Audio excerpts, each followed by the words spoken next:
পরের প্রশ্ন পুরুষদের মধ্য থেকে। হ্যালো, আমার নাম অশোক, আমি ইকোনমিক্স নিয়ে এমএ পড়ছি। স্যার, আমার প্রশ্নটা হলো, বর্তমান প্রেক্ষাপটে বলা যায় আমরা খুব খারাপ সময় পার করছি। আমরা সবাই শান্তি চাই, হোক জাতিগত শান্তি বা হোক ধর্মীয় শান্তি, অথবা সে যাই হোক, আমাদের আসলে শান্তি আর মানবতার প্রয়োজন। এই ধর্মের কারণেই কি পৃথিবীতে আমরা আজ এত বেশি সমস্যা দেখছি? এই ধর্মের কারণেই কি পৃথিবীতে এত বেশি যুদ্ধ আর অরাজকতা চলছে? এটা এটা বাদেও অন্য সমস্যা আছে। আর এই ধর্ম দিয়েই কি পৃথিবীর সব সমস্যার সমাধান করা যায়? আর ধর্ম দিয়েই কি ইথিওপিয়া দুর্ভিক্ষের সমাধান করা যায়? শিশুরা না খেয়ে মারা যাচ্ছে, ধর্মই কি সব কিছুর সমাধান? ধর্ম দিয়েই কি পৃথিবীর এই সব সমস্যা সমাধান করা যাবে? এই ধর্ম দিয়েই কি আমাদের সব সমস্যাগুলোর সমাধান করা যাবে?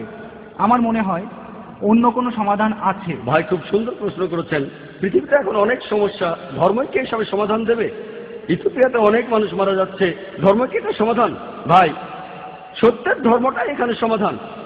আল্লাহ পবিত্র কোরআনে বলছেন, সূরা আল ইমরানের 19 নম্বর আয়াতে উল্লেখ আছে, ইসলাম, একমাত্র গ্রহণযোগ্য দিন হলো আল্লাহর কাছে নিজের ইচ্ছাকে সমর্পণ করা। যদি দেশের সব লোক আল্লাহর কাছে আত্মসমর্পণ করতো, তাহলে ইথিওপিয়ায় কোনো সমস্যাই হতো না। আল্লাহ পবিত্র কোরআনে বলছেন, আর সহিহ হাদিসেও আছে, ইসলামের তৃতীয় স্তম্ভ হলো প্রত্যেক ধনী লোক যাদের সঞ্চয় নিসাবের তুলনায় অতিরিক্ত 25 গ্রাম স্বর্ণ, তাদের সঞ্চয়ের 2.5% দান করে দেবে। যদি সব লোক দান করত, দারিদ্র্য বলে পৃথিবীতে কিছুই থাকতো না। ইথিওপিয়াতে অবশ্যই পুরো পৃথিবীতে একটা মানুষও না খেয়ে মারা যেত না। আপনি কি জানেন, পৃথিবীর সবচেয়ে 3 জন ধনী লোক, সবচেয়ে ধনী 3 জন, তাদের সম্পদের পরিমাণ 48টা গরিব দেশের জাতীয় আয়ের সমান।